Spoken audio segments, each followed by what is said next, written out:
What if I told you that you're starting your car wrong, and that simple mistake could be costing you a fortune?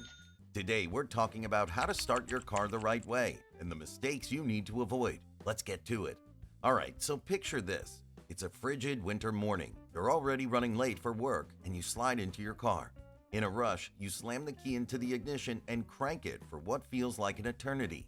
We've all been there, frustration mounting with each failed attempt. But here's the catch.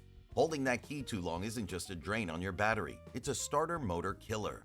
Think of your starter as a little electric sprinter built for short, powerful bursts rather than a drawn-out marathon.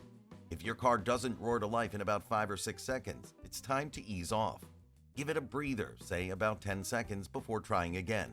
That grinding sound you might hear, it's not just annoying, it's the sound of your starter overheating and those precious copper windings taking a beating. Trust me, replacing those isn't a bargain. Your wallet will definitely thank you for being gentle with your car. Now, if you think that's the only rookie mistake out there, think again. Let's move on to another habit many of us have picked up over the years. Pumping the gas pedal like you're stomping grapes to kickstart your car. We've all seen it in the movies, haven't we? But here's a secret. Unless you're behind the wheel of a classic car from before the 90s, slamming on the gas is not only pointless, it can actually harm your modern engine. Today's vehicles come equipped with smart computers that precisely control fuel injection. When you pump the gas, you're essentially throwing those delicate systems off balance, much like trying to teach a robot to dance by yelling random commands. But what about those mornings when your car seems extra reluctant to get out of bed? Often, the culprit is right under the hood, your engine oil. Think of oil as the lifeblood of your car. It keeps everything moving smoothly. However, on icy mornings, some oils can thicken up like molasses. Imagine trying to run a marathon through thick mud. That's exactly what your engine is dealing with if its oil isn't flowing freely. If you're still using something like 10W40 oil during the cold months, it might be time to reconsider. Upgrading to a 5W30 oil is like giving your engine a shot of espresso. 1 liter left out of 4 liters here, so we're going to give it all. The lower viscosity allows it to circulate more easily in low temperatures, ensuring that your engine cranks over without that embarrassing grr sound. A little change in oil can mean the difference between a reluctant start and a smooth morning departure. Your car will operate more efficiently as a result. While you're under the hood, let's talk about something that's easy to overlook but can cause big headaches down the road. The greenish gunk that sometimes forms on your battery terminals. That corrosion isn't just unsightly, it's a silent killer for your car's electrical system. Think of it like plaque buildup on your teeth. Over time, it can seriously hamper performance. The good news is that cleaning it up is a simple fix.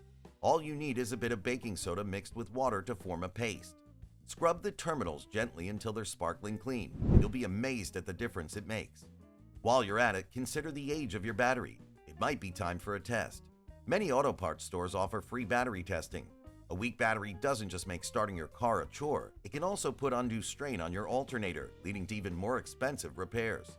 So by keeping your battery terminals clean and checking their health regularly, you're not just avoiding a minor inconvenience, you're saving yourself from a potentially major financial headache. Now here's another mechanic secret that they don't want you to know.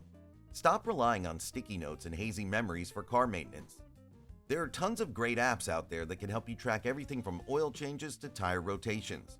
Why is this important? Because a neglected car is an unhappy car, and an unhappy car costs you money. Think about something as simple as your air filter. When was the last time you changed it? If it's clogged with dirt and debris, it's like trying to breathe through a straw. This part is going to go down, just like the old one. Your engine has to work way harder to get the air it needs, especially when you're starting up. That extra strain can lead to wear and tear, eventually expensive repairs. Now, let's circle back to a common winter quirk, revving your engine to warm it up. Many drivers think that giving their engine a few extra revs when it's cold will help it warm up faster. But here's the truth. Modern cars don't need a prolonged idle time or vigorous revving. In fact, letting your engine idle for a mere 30 seconds is typically enough. Revving the engine is like trying to sprint before you've even done your warm-up stretches. It just puts too much strain on the components. Cold oil takes time to circulate, and forcing your engine to work harder than necessary accelerates wear on essential parts.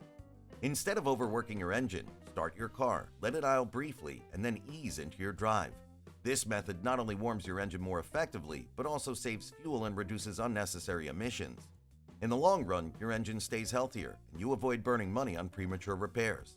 Now, even if you follow all these guidelines, sometimes your car can still be a bit stubborn. There are occasions when you hear that unsettling cranking sound, and you wonder if your car might be possessed. More often than not, the culprit behind a hard start can be traced back to something as simple as worn-out spark plugs. These little devices are the unsung heroes that ignite the fuel in your engine. When they're not functioning properly, it's like trying to start a campfire with damp matches. It just doesn't work. It's not only the spark plugs. Worn ignition coils can cause similar issues, leading to misfires and a rough start. The fix is straightforward. Replace them. Did you know your owner's manual is more than just a decorative booklet? It provides a maintenance schedule that tells you exactly when to change your spark plugs, acting as a preventative guide to keep your engine in tip-top shape. Regularly replacing these components is a small investment that pays off in smoother starts and overall engine performance. Now, let us picture this. You hop in your car on a cold morning. You immediately crank up the AC, blast the radio, and switch on the heated seats. It might seem like you're setting the perfect mood, but you're actually overloading your battery at the very moment it needs all its power to start the engine. All those accessories create a significant drain on the battery, which can make starting the car more difficult. The solution? Do your car a favor and turn off all non-essential accessories before starting. And if you have a push-button start system, here's a pro tip: always press the brake. Failing to do so might just wake up the electronics without actually engaging the engine, like hitting the snooze button on your alarm instead of getting out of bed. By minimizing the power draw at startup, you give your car a fighting chance to start smoothly and reliably. Even with all these precautions, sometimes you might still face a moment of panic when your car refuses to start. Before you assume the worst and call for a tow, take a moment to check something easy to overlook: your gear. If your car isn't in park or neutral, it simply won't start. Alright, now to wrap this up, here's a big one. Jump starting your car wrong is way worse than just being stranded. It can be downright dangerous. There's a right way and a very wrong way. Getting it wrong can turn your battery into a miniature fireworks display. Seriously. So listen up. The red clip goes on the positive terminal of the dead battery. Got it? Red to positive. Then the black clip goes on the negative terminal of the donor car, the car that's giving you the jump, not the negative terminal of the dead battery. Why? Because you want to avoid sparks near the dead battery's fumes. Finally, the last black clip goes onto an unpainted metal part of the dead car's engine block. This provides a good ground. So there you have it, mechanic secrets to starting your car the right way.